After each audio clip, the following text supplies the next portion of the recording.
मेरे प्रिय आत्मन, आइए सुनते हैं एक और प्रेरणादायक लघु कथा। ये कहानी पुराने यूनान में बहुत प्रसिद्ध थी। एक बहुत बड़े अंतरिक्ष वैज्ञानिक और बहुत बड़े ज्योतिषी कहीं चले जा रहे थे, अपने विचार मग्न थे, खोए हुए थे अपने विचारों में, और चलते चलते अचानक एक गड्ढे में गिर गए। गड्ढा गहरा था, निकला नहीं गया तो शोर मचाने लगे, मुझे बचाओ, मुझे बचाओ। पास में ही एक बूढ़ी माँ का घर था। उसने आवाज़ सुनी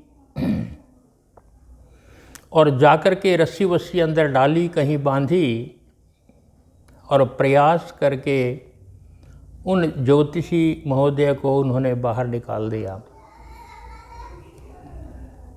बाहर निकाल के वो अपने कुटिया में ले गई। वहाँ पर गर्म दूध पिलाया। जहाँ छोटे मोटे जख्म हो गए थे उनकी मरहम पट्टी भी की, बड़े प्यार के साथ। जब कुछ आराम हुआ ज्योतिषी को तो कहने लगे, अम्मा, मैं यूनान का सबसे बड़ा ज्योतिषी हूँ। मुझे आकाश में घूमते हुए सारे ग्रहों का ज्ञान है।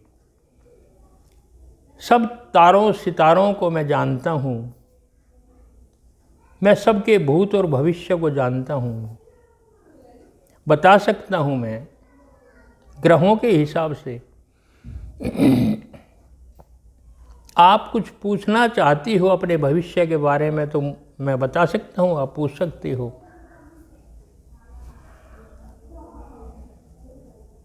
ज्योतिषी की बात सुनकर के माँ बुढ़िया थोड़ी हंसी और कहा, बेटा,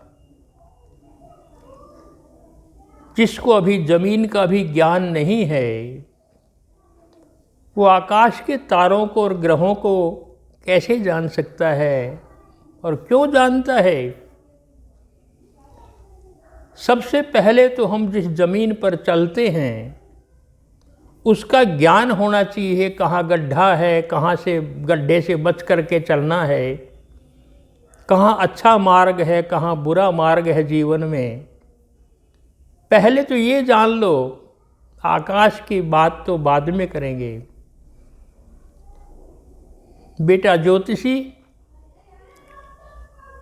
पहले वर्तमान के बारे में जान लो। भूत और भविष्य तो बाद की बात है। अभी ये गड्ढा सामने था, आपको अपने वर्तमान का पता नहीं कि आप गिरने वाले हो। आप औरों के भविष्य की क्या बात बताओगे? वास्तव में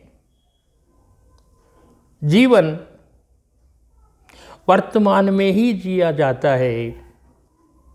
भूत जो बीत चुका है, समाप्त हो गया, उसकी क्या बात करनी है। और भविष्य तो अभी आया नहीं है। जब भी आएगा वो वर्तमान के रूप में आएगा। हम प्रयास करें वर्तमान में जिए, वर्तमान को अपना सुखद बनाएं। वर्तमान ही भविष्य के नींव की ईंट है।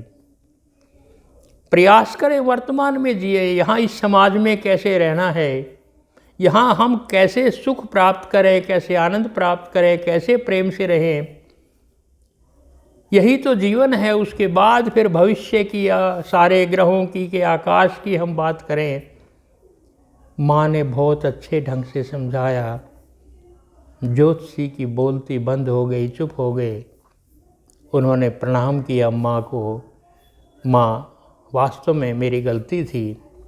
हमें पहले इस धरती के बारे में, इस पल के बारे में जानना चाहिए।